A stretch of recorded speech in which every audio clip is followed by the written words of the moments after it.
ada yang belum. Nah, ini adalah materi mengenai dualitas. Jadi kalau kita berbicara masalah primal dan masalah dual itu adalah masalah pemrograman linear yang diturunkan tentunya ya secara matematis ya. Jadi kalau kita berbicara mengenai teknik riset operasi, kita akan menyelesaikan permasalahan itu secara matematis. Nah, masalah aslinya kita sebut sebagai masalah primal atau model pemrograman primal. Kalau kita bicara masalah primal dan masalah dual, ketika kita selesaikan, itu akan erat kaitannya. Karena apa? Karena penyelesaian dari masalah dual dan masalah primalnya, itu akan menghasilkan nilai optimal yang sama. Ya, cuma bedanya kalau kita punya di masalah primalnya memaksimumkan, nanti kan di masalah dualnya meminimumkan. Tapi ketika nilai Z yang kita peroleh di masalah primal dengan nilai fungsi objektif di masalah dual, itu akan menghasilkan nilai yang sama. Ya. Lalu untuk variabel keputusannya, itu ada variabel keputusan di masalah primal dan ada variabel keputusan di masalah dual. Kendalanya pun sama, ada kendala di masalah primal, ada kendala di masalah dual. Terus tentunya karena variabel keputusan di primal dan di dual ini berbeda, nanti bentuk fungsi objektifnya juga akan berbeda ya. Tapi intinya yaitu dia menghasilkan penyelesaian optimal yang sama. Nah, masalah dual ini akan didefinisikan untuk berbagai bentuk masalah primal. Jadi bergantung pada si jenis kendalanya, tanda dari variabelnya, dan artinya. Oke.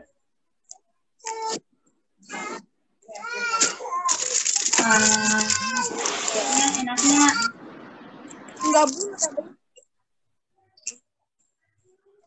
coba saya mute dulu ya semuanya ya.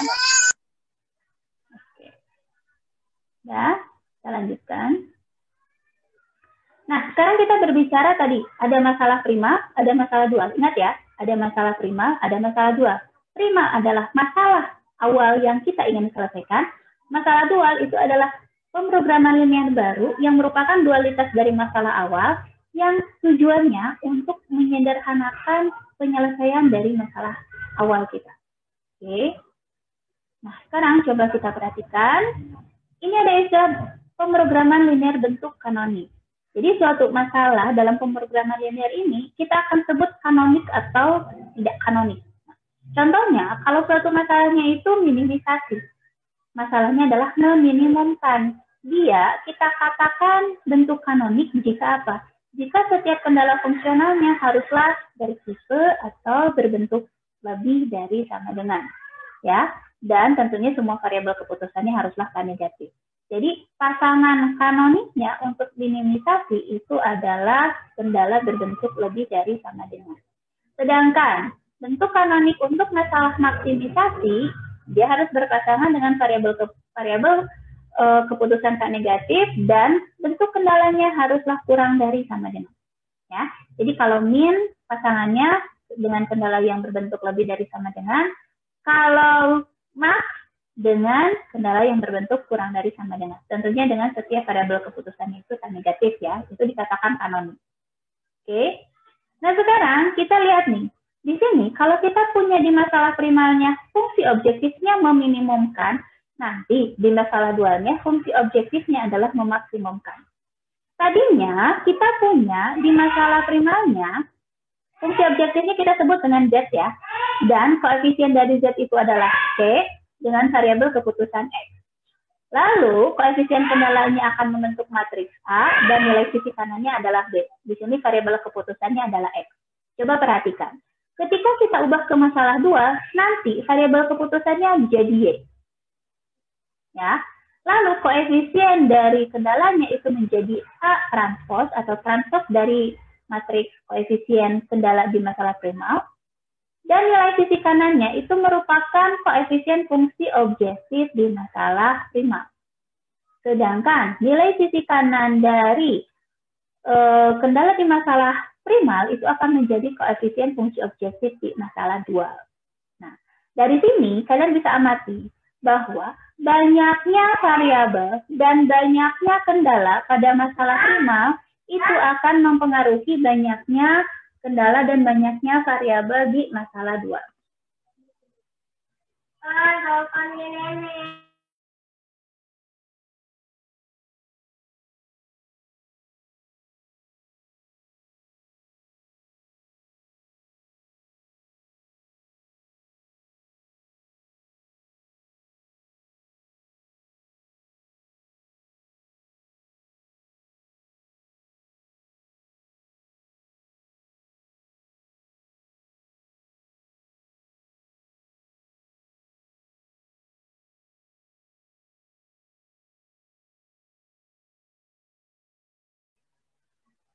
Oke, coba kita lihat apa sih hubungannya.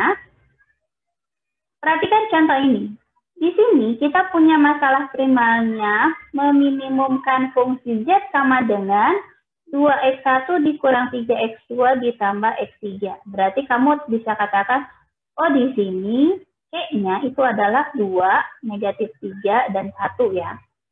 Lalu, kendala pertama, di sini kita punya koefisien x1, x2, x3-nya adalah min 1, 2, negatif 2. Berarti matriks A kita pada baris pertama itu adalah min 1, 2, dan negatif 2. Dan baris keduanya adalah 2, negatif 5, dan 3. Jadi nanti di sini matriks A-nya berukuran 2 kali 3. Dan B-nya, matriks B-nya ini adalah nilai sisi kanannya. Karena ada 2 kendala, berarti matriks B-nya berukuran 2 kali 1, yaitu dengan unsurnya 4, 6. Ya, di sini ada 3 variabel dan 2 kendala. Nah, di masalah 2-nya, tadi kan masalah kita minimumkan, itu berubah menjadi maksimumkan. Lihat, bahwa banyak kendalanya akan sama dengan banyaknya variabel di primal, dan banyaknya variabel di dual akan sama dengan banyaknya kendala di primal. Ya, jadi banyaknya variabel keputusan di primal itu akan sama dengan banyaknya kendala fungsional di variabel di masalah dual. Lalu banyaknya kendala di masalah primal akan sama dengan banyaknya variabel keputusan di masalah dual. Nah, bedanya kalau di primal tadi kita punya variabel keputusannya dinyatakan dengan x1, x2, x3, nanti di sini dengan variabel y untuk mempermudah kita bahwa kita ada di masalah yang mana nih, primal atau dual. Dan fungsi objektifnya, kalau di primal kita punya Z, nah di dual kita punya W. Oke. Nah, sekarang bagaimana cara menotasikan masalah dual dari masalah primal ini? Tadi kita punya fungsi objektifnya Z. Sekarang menjadi W ya. Asalnya minimumkan menjadi maksimumkan. Lalu, nilai sisi kanan kendala di masalah primal itu akan menjadi koefisien fungsi objektif di masalah dual. Ya, jadi kalau saya sih senangnya kita buat coretan seperti ini.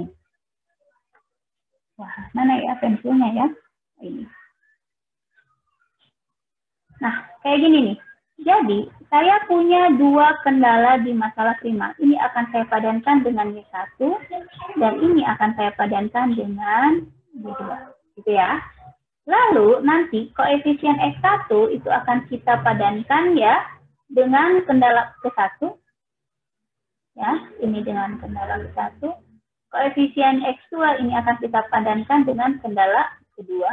Dan koefisien X3 yaitu dengan kendala ketiga. Sehingga nantinya pada saat kita buat masalah dualnya, W itu pada fungsi objektif koefisiennya apa? Kita lihat nilai sisi kanan kendalanya. 4Y1 ditambah 6Y2. Seperti ini. Lalu, untuk kendala di masalah dualnya, kendala pertamanya berarti kita amati koefisien X1. Koefisien X1 apa? Min 1 dan 2 ya. Sehingga, kendala pertama di masalah dualnya adalah min Y1 ditambah 2Y2. Ya. Kurang dari sama dengan, ya Bu, tiba-tiba kurang dari sama dengan. Ingat tadi, pasangan kanoniknya maksimumkan itu adalah kurang dari sama dengan. Ya, karena di sini variabel keputusan X1, X2, dan X3-nya kanonik. Karena dia negatif. Oke. Sehingga kita punya kurang dari sama dengan 2. 2-nya dari mana, Bu? 2 ini adalah koefisien fungsi objektif di primal. Kan di sini koefisien fungsi objektif X1 di primalnya 2. Sehingga kita punya min Y1 sama 2Y2 kurang dari sama dengan 2. Nah, untuk kendala kedua, ini di primal, lihat koefisien X2. Koefisien X2-nya kan 2 dan negatif 5. Sehingga di dualnya kita punya 2Y1 dikurang 5Y2 kurang dari sama dengan koefisien dari X2 di fungsi objektif. Sama halnya juga untuk kendala ketiga di masalah dual, berarti lihat koefisien dari X3. Koefisien X3 di kendala kan min 2 dan 3. Berarti kita punya min 2Y1 ditambah 3Y2, dia kurang dari sama dengan apa? Koefisien X3 di fungsi objektif yaitu 1. Dan karena di sini kita tahu sih fungsi objektif dari masalah primalnya Z yang diminimumkan, berarti masalahnya adalah minimisasi. Dan kendala pertama ini kanonik, karena sudah berbentuk lebih dari sama dengan. Kendala kedua pun juga kanonik, sehingga variabel keputusan di masalah dualnya pun harus kanonik. Nah, variabel keputusan itu disebut kanonik ketika dia tak negatif. Jadi Y1 dan Y2-nya tak negatif. Jadi inilah masalah primal dan masalah dual. Ini masih yang sederhana. Karena kita sudah punya masalah primalnya yang kanonik, sehingga nanti otomatis masalah dualnya pun kanonik. Nah, nanti di sini kalian tinggal sederhanakan lagi menjadi dalam bentuk, kalau di sini kan biasanya kita nyatakan dalam bentuk standar ya. Ya, gimana caranya mengubah bentuk standar di masalah dual, ya sama saja menentukan masalah bentuk standar di masalah primalnya. Oke, nah sekarang kita lihat nih.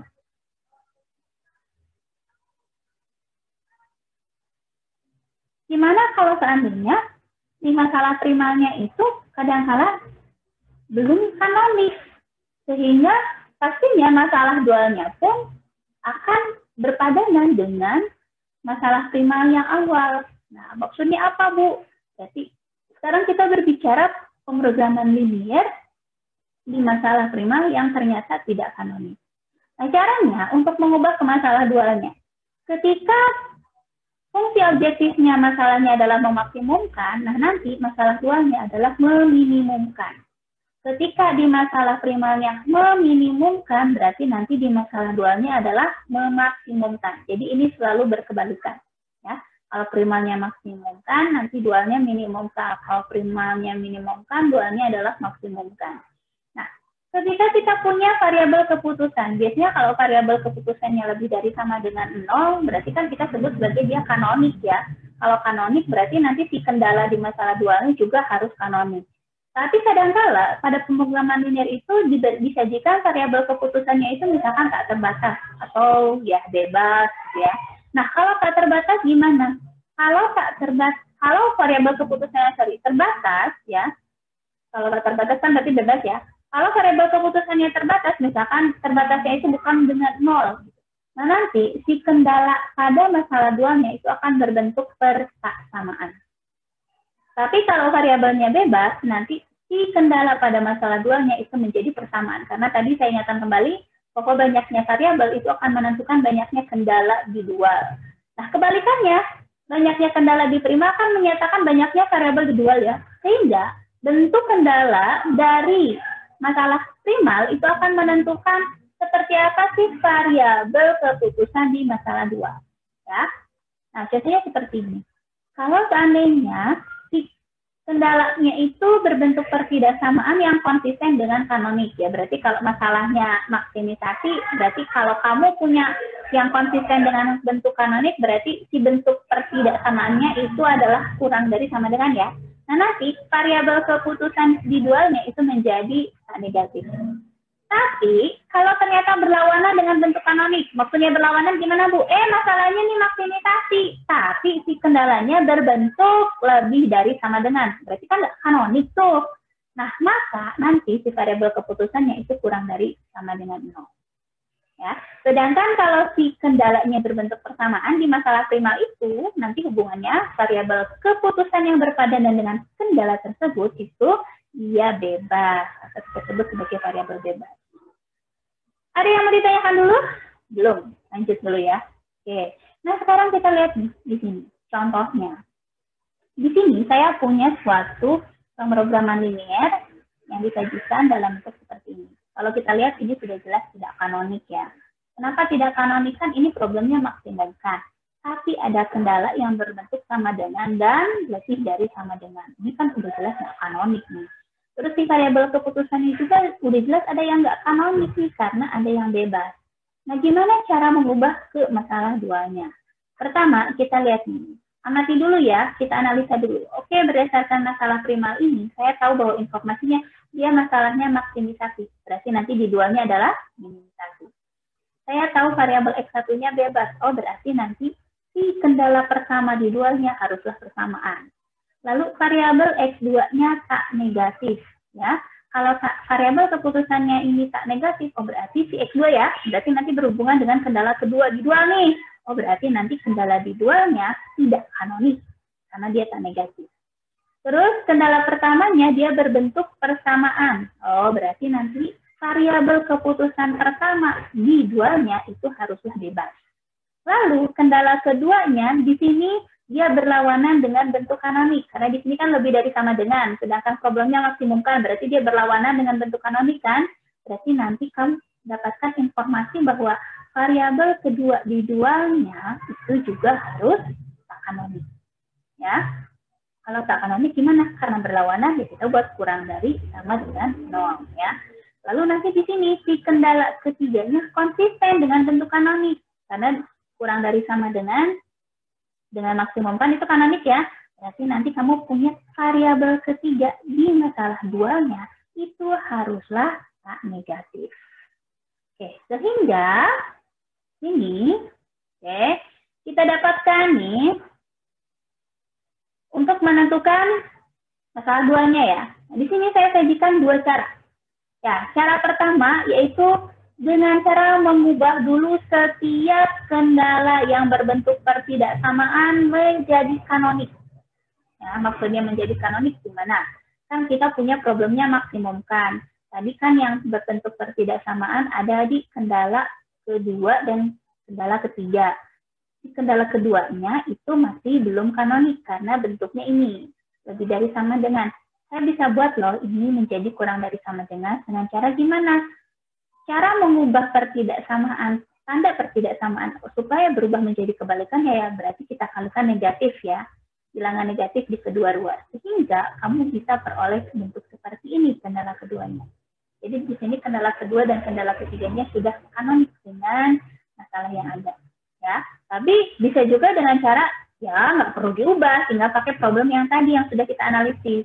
Sehingga nanti pada masalah dualnya, kalau kita gunakan cara pertama, masalah maksimisasinya ya menjadi masalah minimisasi. Kendala pertamanya yang berbentuk persamaan tadi berarti variabel keputusan pertama yaitu Y1-nya bebas. Dan karena si kendala kedua dan ketiganya sudah konsisten dengan bentuk kanonik, ya, maka nanti variabel keputusan Y2 dan Y3-nya juga kanonik, berarti lebih dari sama dengan 0 atau negatif. Lalu untuk batas variabelnya, karena tadi kita tahu bahwa si X1 ini bebas, berarti kendala pertamanya berbentuk persamaan di masalah dualnya, dan karena variabel keputusan X2-nya sudah kanonik, ya, karena dia tak negatif, berarti kendala keduanya harus konsisten dengan masalah minimisasi. Apa sih yang konsisten dengan masalah minimisasi? Berarti dia harus berbentuk lebih dari sama dengan. Ya, karena masalah minimisasi konsistennya dengan bentuk lebih dari sama dengan. Ini kalau cara pertama. Kalau cara kedua gimana? Ya, cara kedua yang berubah di sini ya. Nih. Karena tadi kendala keduanya berlawanan dengan bentuk kanonik, maka batas variabel Y2-nya menjadi tidak kanonik juga. Kalau tidak kanonik ya berarti bukan tak negatif, melainkan tak positif. Ya. Sedangkan yang lainnya ini sama. Sehingga nanti kita akan dapatkan ini loh masalah dualnya. Ya, masalah primalnya ini nih, yang kita ubah nih, si kendala pertama, kendala keduanya menjadi bentuk kanonik. Sehingga masalah dualnya itu menjadi minimumkan W sama dengan koefisiennya ini kan 5, min 3, dan 8. Jadi 5Y1, min 3Y2, plus 8Y3. Terhadap, nah karena ada dua variabel, maka menjadi dua kendala. Kendala pertama, lihat koefisien X1. Berarti Y1 tambah Y2 tambah 4Y3 itu haruslah, kenapa sama dengan 5? Karena X1-nya bebas ya. Jadi sama dengan koefisien X1 di fungsi objektif 5. Lalu kendala kedua berarti amati koefisien X2. Kita punya koefisien X2 itu di kendalanya yaitu 2, min 5, dan 7 ya. Sehingga kita punya kendala kedua di dualnya adalah 2Y1. 2Y1 dikurang 5Y2 ditambah 7Y3. Nah, karena X2-nya ini kanonik ya, tak negatif ya. Kendalanya kalau variabel keputusan sudah tak negatif, berarti dia kanonik. Mau dengan masalah maksimisasi, mau dengan masalah minimisasi. Sehingga karena kanonik, berarti si kendala kedua harus kanonik dengan problem di dualnya. Karena problem di dualnya adalah minimisasi, berarti jadi lebih dari sama dengan. Dan 6 ini diperoleh dari koefisien X2 di fungsi objektif. Sedangkan untuk variabel keputusan di dualnya, lihat persamaan atau pertidaksamaan pada kendala. Kendala pertama persamaan, berarti variabel pertama bebas. Lalu kendala kedua kanonik. Karena bentuk maksimisasi dengan kurang dari sama dengan itu kanonik ya, maka kendala kedua tak negatif. Variabel kedua tak negatif. Lalu, kendala ketiga di dualnya itu juga kanonik, maka variabel keputusan ketiga di dual juga haruslah sah negatif. Ini pakai cara pertama. Lalu, kalau pakai cara kedua, ya bedanya di sini ya, si kendala kedua. Berarti kalau kendala kedua berhubungan dengan variabel keputusan kedua. Ya, bedanya di sini nih. Pada kendala pertama, tadi kita punya koefisien Y2-nya kan positif. Nah, kalau di sini koefisien Y2-nya negatif. Di kendala kedua juga sama. Kalau tadi di sini negatif 5, di sini jadi positif 5. Berbeda halnya, kalau tadi di sini kita punya variabel keputusan nyata negatif untuk Y2, karena problemnya di sini ya, di primalnya sudah kita buat kanonik nih, si pertidaksamaan pada kendala keduanya. Tapi karena ya di sini, karena pertidaksamaan pada kendala keduanya belum kanonik, maka si variabel keputusan Y2-nya pun menjadi kebalikan dari bentuk kanonik. Kalau bentuk kanonik harus tak negatif, berarti kalau kebalikan ya dia tak positif. Sedangkan kendala ketiga di primalnya karena sudah kanonik, berarti variabel keputusan ketiganya juga harus kanonik, berarti dia tak negatif. Nah, inilah cara menentukan atau mengubah dari suatu masalah primal ke masalah dual. Sehingga nanti kalian bisa menyelesaikan masalah ini menjadi lebih cepat gitu prosesnya. Jadi kadang kalau saya punya suatu problem ya, misalkan seperti ini. Kamu punya masalah primalnya, kalau diamati di sini ada dua variabel dengan 3 kendala. Oke, ini lebih mudah kita selesaikan dengan menggunakan metode grafik untuk masalah primalnya karena 2 variabel. Tapi kalau kita gunakan metode simplex, tentunya ini akan merepotkan kalian karena ada 3 persamaan, lalu ada 2 variabel. Setidaknya kan nanti di sini akan bertambah variabelnya semakin banyak ya. Di sini nanti akan muncul variabel apa ini? Nanti akan muncul variabel excess ya, karena kan bentuk standarnya lebih dari sama dengan ya. Ini muncul excess. Di sini akan muncul flag gitu kan. Belum lagi harus diselesaikan dengan 2 fase gitu dan seterusnya. Nanti bisa jadi variabel penyelesaian dari masalah dual itu malah lebih simpel. Karena di sini kalau kita amati, di sini cukup kita tambahkan 1 variabel excess, udah kita tinggal selesaikan dengan menggunakan metode 2 fase gitu. Walaupun kedua-duanya sama dengan menggunakan metode 2 fase, tapi yang ini akan lebih rumit karena di sini muncul ada variabel flag, variabel excess, ini muncul variabel excess 1, udah selesaikan gitu ya. Nah, jadi ini adalah masalah primal dan masalah dual. Nah, sedangkan khusus untuk di materi web 9 ini, kita untuk minggu ini fokusnya, itu kalian harus bisa mengubah dulu dari masalah primal ke masalah dual. Jadi kita belum membicarakan apa sih solusinya, tapi lebih ke ubah dulu nih gimana caranya mengubah primal ke masalah dual. Oke.